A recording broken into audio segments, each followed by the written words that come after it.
বাঁশঝাড়ে থাকে একটা ছোট ফুটফুটে জিনের বাচ্চা।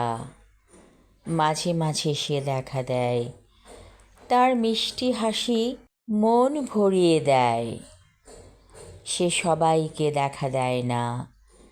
হুজুর যখন বাঁশঝাড়ের নিচ দিয়ে হাঁটাহাঁটি করে, ঠিক তখনই জিনের বাচ্চাটা দেখা দেয়। হুজুর দোয়া পড়ে জিনের বাচ্চাকে তাড়ায় না, তাকে মন ভরে দেখতে থাকে। ছোট জিনের বাচ্চা কি সুন্দর দেখতে! পৃথিবীর সব শিশু সুন্দর, হোক সে পশু শিশু, হোক সে মানব শিশু, অথবা সে জিনের বাচ্চা। আমি আমার লেখা কবিতা জিনের বাচ্চা পড়লাম। ধন্যবাদ।